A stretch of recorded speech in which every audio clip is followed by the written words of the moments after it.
السلام عليكم ورحمة الله وبركاته. النهاردة بقى الفيديو الجميل بتاعنا للناس محبي الفراخ. هنعمل صدور الفراخ بطريقة جديدة، وهي بالكريمة والليمون، وكمان معانا الشبت. يلا نشوف هنحتاج ايه.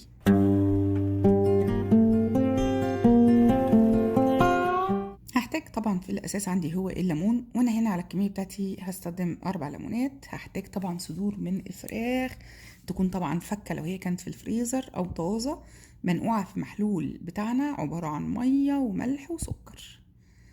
أجيب بقى القطاعة بتاعتي يلا عشان نشتغل على الفراخ ونشوف هنعمل فيها ايه عشان تبقى التسوية مظبوطة. هحط كده كيس بلاستيك بس عشان النظافة، عشان تبقى الدنيا ما تتبهدلش مني.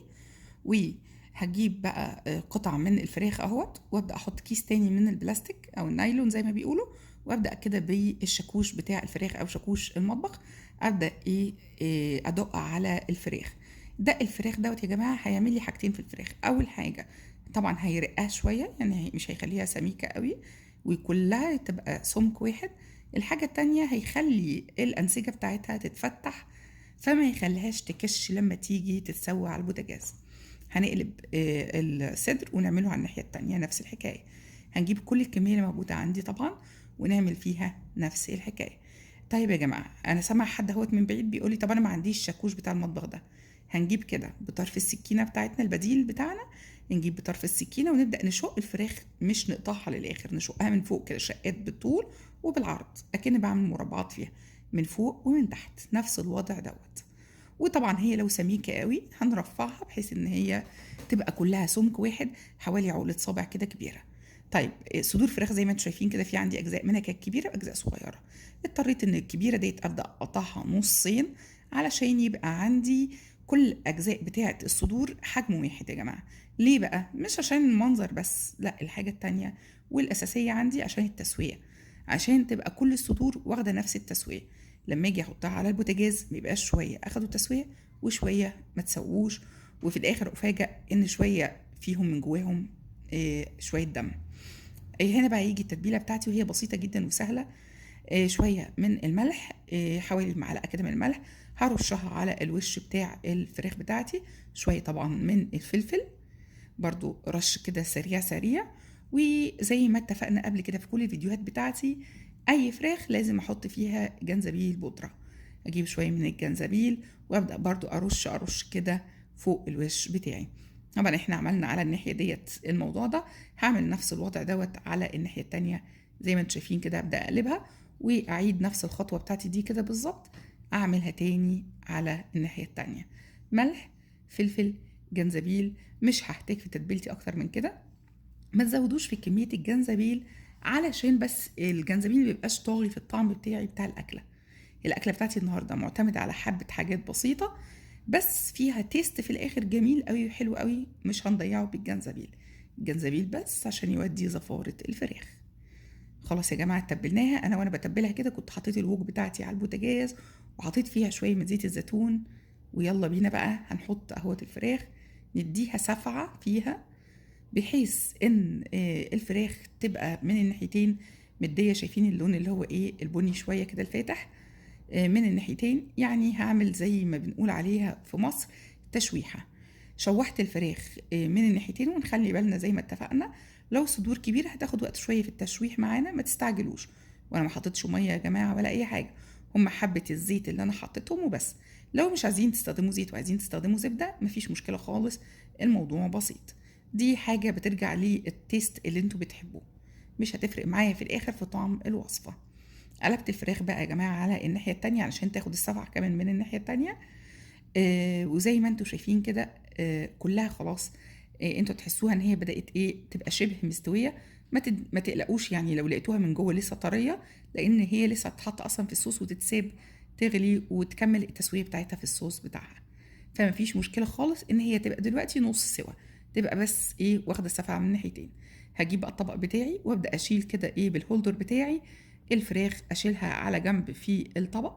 زي ما انتم شايفين ايه انا لقيت صدر كده لسه شويه عليه كتير لانه سميك شويه عن الباقيين، فسبته ورجعته تاني سبته وشلت الباقيين اللي هم خلاص حسيت ان هم كده تمام وبقوا شبه مستويين. الصدر الاخير دوت برضو هنشيله هو. بس نحاول نلفه كده في الطاسة بتاعتنا أو الوok بتاعتنا علشان ياخد اللون بتاع السفعة بتاعتي الجميلة. خلاص شلناه. الطاسة بقى بتاعتي هنزل فيها بشوية زيت تانيين تاني، و3 فصوص توم يكونوا مفرومين. وأبدأ بقى يا جماعة أقلب كده التوم جوه الزيت بتاعنا، بحيث إن التوم، يا سلام على الريحة، يا سلام. بحيث طبعا إن التوم ياخد بقى إيه التقليبة كده مع الصوص اللي نازل من الفراخ، من التشويحة بتاعت الفراخ.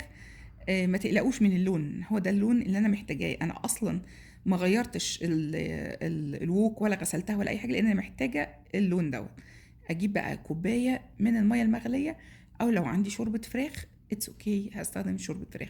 ما عنديش يبقى خلاص انا غليت ميه عندي في الكتل، وهحط كوبايه من الميه المغليه. شايفين بقى انا بلم ازاي الصوصات اللي نازله من الفراخ بتاعتي مع اللون الكراميل بتاعها، ومعايا بقى كوبايه من الكريمه اللباني انزل بيها على ايه الشوربه بتاعتي اللي اتكونت معايا من الميه مع الثوم مع الصوص اللي نازل من الفراخ المتشوحه. اقلب كل حاجات على بعضها تلاقوها لونها كده بقى زي البيج الفاتح. ما تقلقوش خالص، هو ده اللون اللي انا محتاجاه. الكريمة على فكرة أنا هستخدم كمان نص كوباية من الكريمة سايباها على جنب، بس هستخدمها في الآخر مش دلوقتي. إيه الخليط بتاعي ده بس هسيبه يبدأ يغلي كده مع بعضه. أنزل بقى فوقيه بالليمون. الليمون بتاعي الأربع ليمونات عصرناهم على جنب، ونزلنا بقى بعصير الليمون. وكده خلاص يا جماعة الصوص بتاعي اللي هحط فيه الفراخ بقى مية مية. ممكن تقلقوا لو حسيتوا ان شوية الصوص بدأ يفصل من بعضه، ما تقلقوش خالص، لان هو في الاخر هيبقى مية مية وهيبقى مظبوط جدا. الليمون ساعات بيخلي بعض انواع من الكريمة تفصل، وده دليل على ان نوع الكريمة ده كويس جدا لانه عامل زي الحليب بالظبط. بس ما تقلقوش هتظبط في الاخر. هنبدأ بس ننزل الفراخ بتاعتنا في وسط الصوص بتاعنا، وننزلها كده نغطسها فيها. وطبعا احنا دلوقتي مش موطين العين، احنا معلين العين لحد ما احط كل الكميه بتاعتي بتاعت الفراخ، واسيبها بقى تستوي في الصوص الجميل بتاعنا دوت كلها. وبعدها ابدا اضيف الاضافات بتاعتي التانية. طبعا انا كميه الفراخ كلها بحطها لان الوك دوت ما شاء الله كبير، حجمه كبير، فبياخد كميه كبيره. طبعا اتفقنا قبل كده ان لو ما عنديش ووك هجيب صينيه من صواني الكيك عادي اللي هي بحطها في الفرن، وهستخدمها بنفس الطريقه بالظبط فوق البوتاجاز. بس اهم حاجه تبقى ضد الالتصاق عشان بس ما تدوخناش في التنظيف. خلاص انا سايباها بقى هي قاعده بتغلي وبتدي مع نفسها لحد ما احس ان الفراخ كلها بدات تتسوى معايا. يبقى كده خلاص تمام. انا شرفت على الخطوات النهائيه للفراخ بالليمون والكريمه.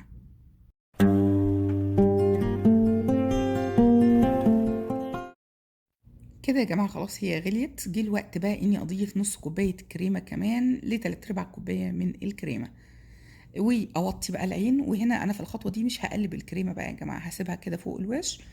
ونتأكد ان الكريمة بتاعتنا هي كريمة مش مسكرة، لان في انواع من المصانع بتحط على الكريمة اللباني سكر على لانها بتبقى كريمات خفق للحلويات. فاحنا نتأكد ان الكريمة بتاعتنا ما فيهاش سكر علشان بس التيست بتاعي يبقى طالع مظبوط. ممكن استخدم اي نوع من انواع الكريمة، المراعي، بوك، اي نوع من انواع جهينة، اي حاجة. بدأت اهي خلاص بدأت تغلي مع بعضها زي ما انتم شايفين لون تحفة. اجيب بقى الشبت الجميل بتاعي وابدأ اقطعه حتت صغننة كده بالمقص، وانزل بيه فوق الصوص الجميل دوت. طبعا الكمية بتاعة الشوربة اللي انا حطيتها وكمية الكريمة تتناسب مع كمية الفراخ اللي انا عاملاها. يعني لو انا عامله مثلا نص كميه الفراخ ديت، لا يبقى انا هقلل هعمل نص كوبايه شوربه على تلات ارباع كوبايه كريمه وهكذا. لو زودت الكميه يبقى هزود كميه الصوص. طبعا هو الصوص اخد وقت على ما بدأ يقل في الكميه بتاعته.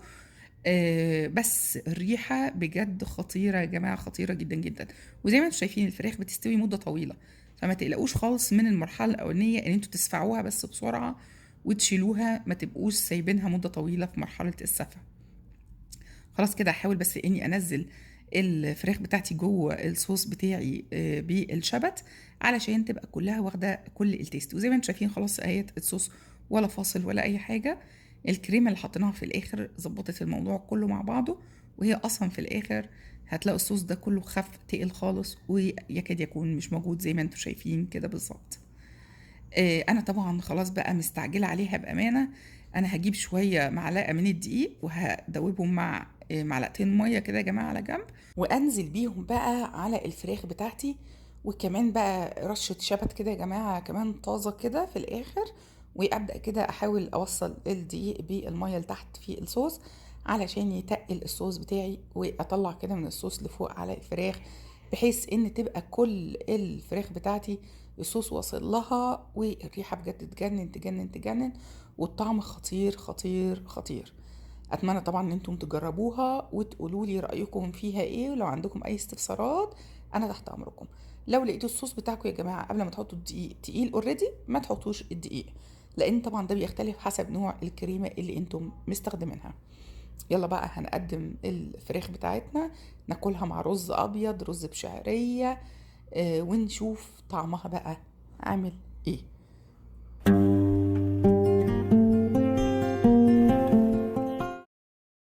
هنغرف بقى يا جماعة الفراخ بتاعتنا في القالب بتاعنا او في الطبق بتاعنا. وطبعا كل ما نحط قطعة من الفراخ نحط شوية كده من الصوص بتاعنا الجميل، علشان اللي يجي ياكلها يستمتع بطعم الصوص اللي بالليمون بقى والشبت مع الفراخ ذات نفسها اللي متشربة بكل التتبيلات التحفة بتاعتنا ديت. هنحط كل كمية الفراخ، وبعد كده هنرش عليها رشة من الشبت. اتمنى طبعا ان انتوا تجربوا الوصفه الجميله بتاعتنا ديت، وتقولوا لي رايكم فيها ايه وطعمها عامل ازاي. وطبعا اللي نسي يعمل لنا لايك وسبسكرايب واعجاب بقناتنا الجميله ويشترك فيها ويشارك الناس منشوراتنا وفيديوهاتنا، يفتكرنا ويعلق لنا كمان تعليق حلو كده وجميل.